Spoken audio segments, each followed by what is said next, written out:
Next हम बात कर लेते हैं वेरिएबल लेंथ आर्गुमेंट के बारे में। अब यहाँ पर हमारे पास दो कॉन्सेप्ट्स आते हैं। अब पिछले जितने भी आर्गुमेंट्स थे वो बहुत सिंपल टू अंडरस्टैंड थे, बट ये वाला थोड़ा सा कॉम्प्लिकेट हो सकता है, तो इसको थोड़ा ध्यान से देखना।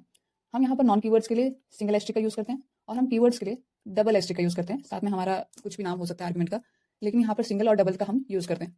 मान लीजिए मुझे एक नंबर का सम निकालना है, तो एक नंबर का सम मुझे निकाल के दे। 2 का निकालना है, 10 का निकालना है, 50 का निकालना है, तो ये मुझे 50 वैल्यूज का सम ये फंक्शन मुझे निकाल के दे। तो मतलब मुझे एक फंक्शन को डायनेमिक बनाना है, तो वो मैं कैसे करूँगी? यहाँ पर कोई कीवर्ड का यूज़ नहीं किया गया है इस वाले केस में। यहाँ पर सिर्फ हमारे पास वैल्यूज़ हैं जो प्रोसेस होकर हमें आएंगी। तो यहाँ पर हम लोग सिंगल एस्ट्रिक का यूज़ करते हैं। जब भी हम एक फंक्शन को क्रिएट करेंगे, मान लीजिए सब, तो यहाँ पर मैं सिंगल एस्ट्रिक का यूज़ करके कोई भी वेरिएबल का नाम यहाँ पास कर दूँगी और उसके बाद जो भी उसके अंदर स्टेटमेंट्स होंगी वो रन करेंगे जब भी मैं इस फंक्शन को कॉल करूँगी। तो यहाँ पर अगर मैं 10 वैल्यूज दे देती हूँ, 20 वैल्यू, 2 वैल्यूज मैंने यहाँ दे दी, तो ये मेरे लिए 2 वैल्यूज का सम निकाल के देगा। अगर यहाँ मैंने 50 वैल्यूज दी होती तो ये मुझे 50 वैल्यूज का सम निकाल के देता। नेक्स्ट हम बात कर लेते हैं कि डबल एस्ट्रिक का हम यूज़ कब करेंगे। यहाँ पर टाइपिंग मिस्टेक है, डबल एस्ट्रिक का हम यूज़ कब करेंगे? अब जब हमारे पास कुछ ऐसे इनपुट्स होते हैं, मान लीजिए हमने एक डिक्शनरी क्रिएट की है जिसके अंदर एक हमारी की होगी, नेक्स्ट हमारी वैल्यू होगी, फिर एक की होगी, फिर हमारी कुछ वैल्यू होगी, कुछ इस तरीके से। तो यहाँ पर की वैल्यूज का हमारे पास कॉन्सेप्ट चलता है।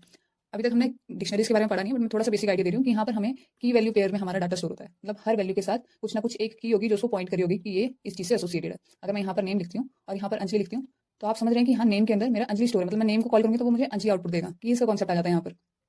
अब अगर मैं यहाँ पर कोई ऐसा फंक्शन क्रिएट करती हूँ जिसमें मैं डिक्शनरी की वैल्यूज को पास करना चाहती हूँ, तो मैं वहाँ पर इसका यूज़ करूँगी। मीन्स जितनी भी मेरी एक डिक्शनरी के अंदर कीज़ और वैल्यूज होंगी, जब तक वो सब की सब यूज़ नहीं हो जाते, जब तक वो लिस्ट की हर वैल्यूज को प्रोसेस नहीं कर लेता फंक्शन, तब तक मेरा ये फंक्शन जो है वो रन करना चाहिए। तो हम वहाँ पर इसका यूज़ करते हैं।